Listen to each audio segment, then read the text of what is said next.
They said that when King Sigismund of Poland prayed, even the air held its breath. The chapels of Krakow would fall silent under the weight of his devotion, an emperor kneeling like a penitent, his crown resting on the stone floor, his whisper trembling through the incense smoke. He believed that God had chosen him to hold two kingdoms in one hand, to make Poland and Sweden the twin pillars of a holy empire. But men who chase divine purpose often end up chasing their own reflection. Sigismund was born into a world where mirrors were luxuries, framed in silver and guarded like relics. His mother, Queen Catherine, told him a mirror was a window through which angels saw the heart. His confessor warned him that the same glass could show a man's sins if he looked too long. The boy listened to both, and from that contradiction his life was forged, half saint, half shadow. When he became king, he ruled with a rosary in one hand and a crucifix in the other. The Jesuits adored him. The nobles feared him. He ordered the royal palaces to be redesigned so that the chapel stood at the center, not the throne room. Every law he signed, in the name of the Almighty. Every battle he planned began with a mass. Yet behind his discipline was a restlessness, an unease that not even prayer could quiet. They say the change began after his campaign to reclaim the Swedish crown, a disaster of storms and betrayal. His ships foundered in the Baltic. His soldiers mutinied. His banners were torn down by his own cousins. When he returned to Warsaw, his hands shook when he blessed himself. Servants saw him walk the corridors at night, muttering fragments of psalms, touching the walls as if feeling for something unseen. One winter evening he entered his private study, the same chamber where his mother had once prayed.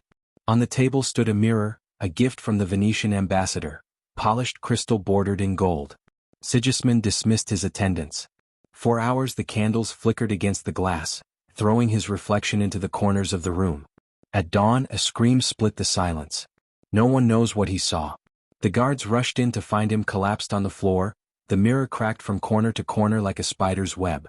He ordered it covered at once, draped in black cloth. By morning, every mirror in the palace had vanished. The courtiers whispered, "The king has seen the devil." The priest said, "The devil has seen the king." But when Sigismund finally spoke, his words were calm, almost tender. "The face that smiled at me," he said, "was mine, and it was not." From that night the old rhythms of the court dissolved. Dinners ended in silence. Musicians played behind screens so that he would not catch his reflection in an instrument's lacquer. Windows were covered with heavy drapes. Even silver goblets were banned. He drank from dull tin so that no gleam could betray him. Yet he could not stop seeing. The vision returned in the shimmer of holy water, in the shine of armor, in the eyes of his confessors. He began to suspect that the mirror had not been destroyed at all, that some piece of it still watched him. He ordered the palace searched room by room. What they found was ordinary, shards of glass swept into a chest, hidden by the steward who had feared to throw away a royal gift. But when Sigismund touched one fragment, his breath caught. He claimed the shard pulsed with warmth. He said he heard laughter, faint like a ripple under water. That night he sealed the chest and buried it beneath the chapel floor, commanding that no one speak of it again. But silence only made the legend grow. Servants began telling stories of footsteps echoing in empty corridors, of reflections moving when no one did. One chambermaid swore she saw the king's face in her wash basin, smiling as the water stilled. She was gone by morning, dismissed to a convent for her soul's protection. As months passed, the king's decrees grew stranger. He banned polished marble. He forbade courtiers to wear jewels that caught light. Painters were ordered to depict him only in shadow, so that the world may remember me as God sees me, not as glass deceives. His portraits grew darker, the eyes almost lost in gloom. Ambassadors began to wonder whether Poland was ruled by faith or fear. But those closest to him, his confessor Father Skarga, his physician, his loyal secretary, saw a man divided between holiness and horror. He confessed daily, sometimes twice. "The sin is in seeing," he told the priest. "If we were meant to gaze upon ourselves, God would not have made mirrors." Then came the night of the procession. Every year, on the feast of Corpus Christi, the king carried the monstrance through the streets, a golden sunburst holding the sacred host. This time, rain fell in sheets, turning the cobblestones into mirrors. The crowd knelt as he passed, the candles trembling in the storm. Suddenly he froze. Witnesses said his eyes widened as he stared into a puddle before him. He dropped the monstrance. It struck the stones with a sound like breaking glass. When his guards lifted him, he was whispering, "It smiled again." From that moment the kingdom began to decay. The storm that began that night did not end with the rain. It seeped into the walls of Wawel Castle, into the king's private chapel, into the letters that never left his desk. Sigismund no longer trusted his messengers. He burned most of what he wrote and carried the ashes in a silver reliquary around his neck. To the court, he said it was for protection. In truth, he feared his words could turn against him. He kept the palace in darkness. Candles were snuffed the moment a visitor entered. The servants learned to move through corridors by touch, counting their steps, whispering prayers. The air was thick with incense, the smell of beeswax and damp stone.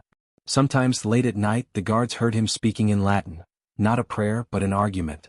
One side pleading, the other mocking. No one dared to ask with whom the king conversed. Father Skarga tried to reach him. "Your Majesty," he said, "fear is the devil's mirror.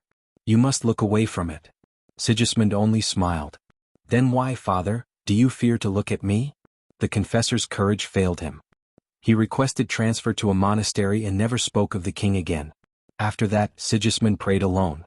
He prayed for hours until his knees bled through the cloth. He begged for forgiveness for something he could not name. Rumors began to spread beyond the palace.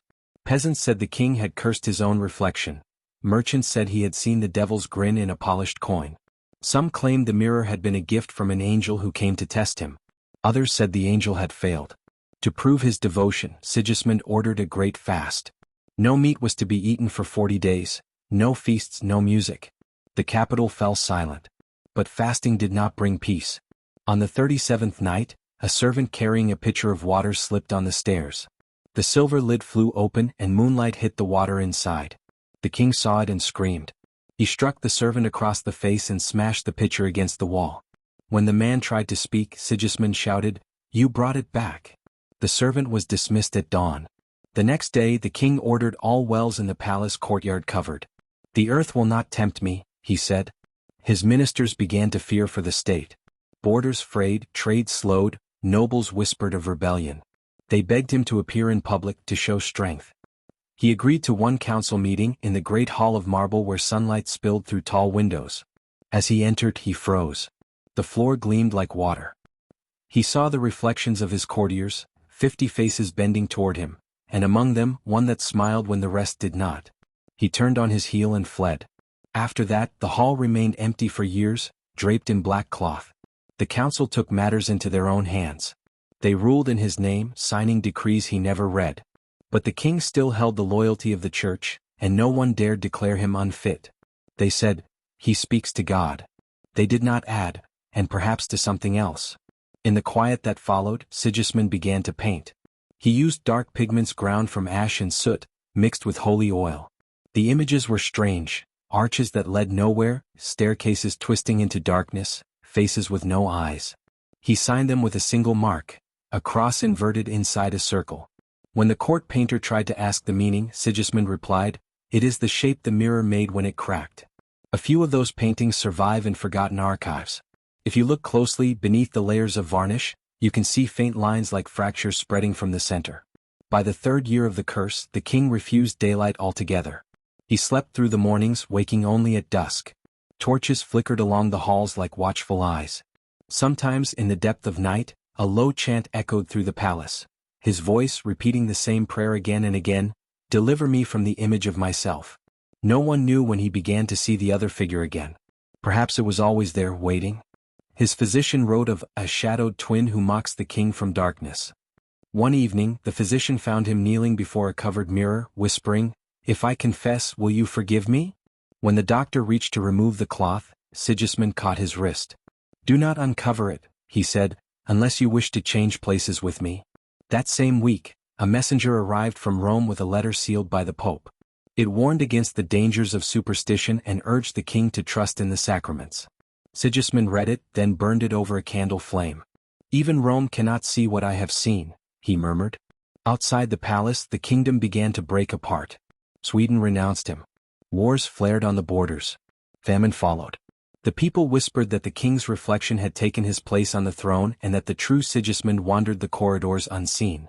Mothers warned children not to look too long into water, for fear the smiling man would answer. Years later, a court chronicler wrote that the king aged suddenly, as though the life had been drawn out of him. His hair whitened, his skin turned thin as parchment. Yet in his last months, a strange calm settled over him. He began to hold court again, briefly in candlelight, never near a mirror. He spoke softly, almost kindly to those who served him. When asked what had changed, he said, "I learned that a man cannot destroy his reflection. He can only learn to stop looking." On the night he died, a servant heard glass shatter somewhere in the depths of the palace. When they entered his chamber, the bed was empty, the window open to the moon. On the table stood a small mirror, one no one remembered bringing there, its surface cracked into the pattern of a cross inside a circle. The legend says that anyone who looked into that mirror afterward saw not their own face but the faint outline of a crown above their head, and a smile that did not belong to them. The mirror was sealed in a chest and buried beneath the chapel floor. The priest said a mass. The court said nothing. Centuries passed. Palaces burned, kingdoms fell, and the name of Sigismund drifted into history. Yet sometimes, in old cathedrals or forgotten archives, a curator will open a painting from that era and find the varnish cracked in the shape of a web, as if a mirror were trying to break through from beneath. They call it age or accident. But for those who know the story, it is something else. They say the curse of King Sigismund still waits in every mirror that reflects more than it should. That if you stare long enough into the eyes of your own reflection and it begins to smile before you do, you should look away, quickly, before the glass remembers your name.